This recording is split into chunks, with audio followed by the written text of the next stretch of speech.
how-to setup instructions for the Jawku Speed out of the box. First of all, when you open it up, please charge the sensor for 1 hour prior to use, and this is going to make sure that that battery is fully charged and you are good to go.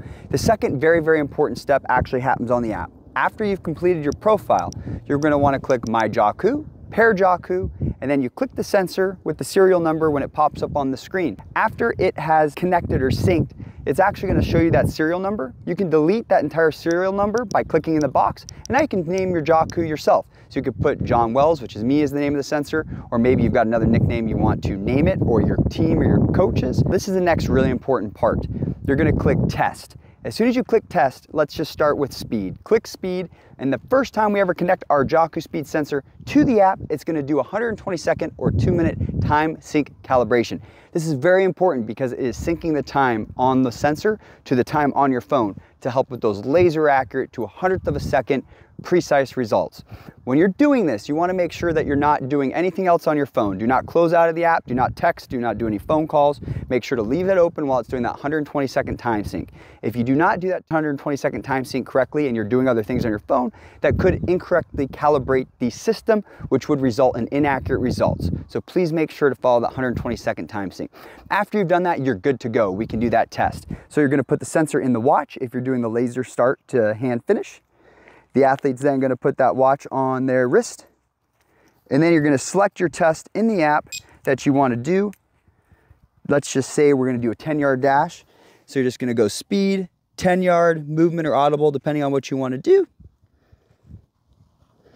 And then the very important next step, the big orange ready button, which we've talked about before.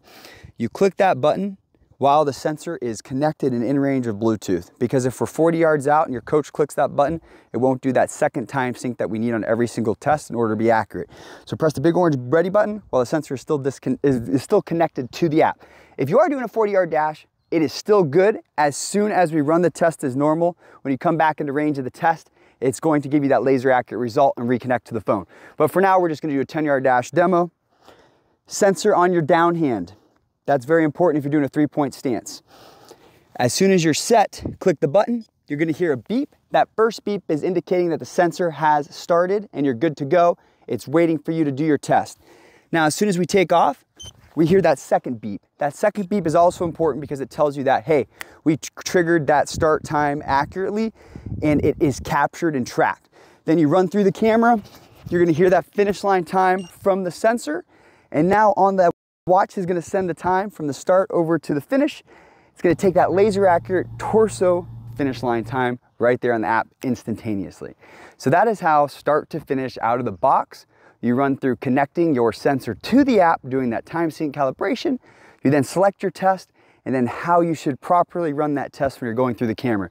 The other thing to note is you want to be about 3 feet in front of the camera when you're running by, just to ensure that the camera can see your full torso.